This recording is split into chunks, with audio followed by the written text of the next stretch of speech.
একের পর এক ধর্ষণের ঘটনার প্রতিবাদে জেগে উঠেছে গোটা দেশ। কেবল বাংলাদেশে নয়, বর্বর এই অপরাধের বলি হচ্ছেন বিশ্বের অন্যান্য দেশের নারী ও শিশুরা। জাতিসংঘের এক সমীক্ষা অনুসারে ইউরোপে ১৫ বছরের আগেই ৩৩% মেয়ে শারীরিক নির্যাতনের শিকার হয়, আর বিশ্বজুড়ে যৌন হয়রানির শিকার হয় ৩৫% নারী।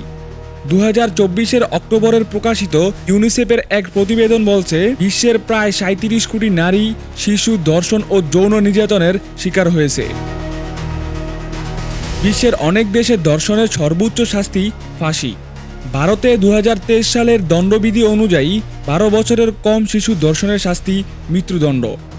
ধর্ষণ প্রমাণিত হলে মৃত্যুদণ্ডের বিধান রয়েছে পাকিস্তানেও। সৌদি আরবের শরীয়তের আইন অনুযায়ী দরুয়া মারা থেকে শুরু করে ফাঁসির বিধান রয়েছে। ইরানের ধর্ষককে জনসম্মুখে ফাঁসিতে ঝুলিয়ে অথবা গুলি করে কার্যকর করা হয় মৃত্যুদণ্ড। কিছু কিছু ক্ষেত্রে ধর্ষণের শিকার নারীর কৃপায় মৃত্যুদণ্ড থেকে বাঁচতে পারে অপরাধী। তবে জনসম্মুখে ধর্ষককে ১০০ দরুয়া অথবা যাবজ্জীবন কারাদণ্ড ভোগ করতেই হবে। সংযুক্ত আরব আমিরাতের শাস্তি হিসেবে রায়ের ৭ দিনের মধ্যে দেওয়া হয় মৃত্যুদণ্ড। মিশরে জনাকীর্ণ এলাকায় ঝোলানো হয় ফাঁসিতে।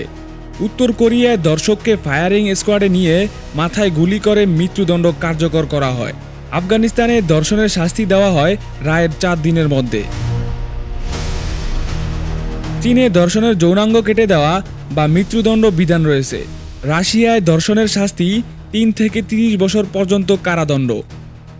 বিশ্বের শক্তিধর মার্কিন যুক্তরাষ্ট্রে অঙ্গরাজ্য ও ফেডারেল ২ ধরনের আইন প্রচলিত রয়েছে। ফেডারেল আইনে মামলা হলে সর্বোচ্চ যাবজ্জীবন কারাদণ্ড, আর এক এক অঙ্গরাজ্যে শাস্তি এক এক রকম। বাংলাদেশে আইন পরিবর্তন করলেও কমার বদলে বেড়েছে ধর্ষণের পরিমাণ। আইন বিশেষজ্ঞরা বলছেন, সর্বোচ্চ শাস্তি হিসেবে কেবল মৃত্যুদণ্ড বিধান নয়, বিচারও করতে হবে অনেক দ্রুত।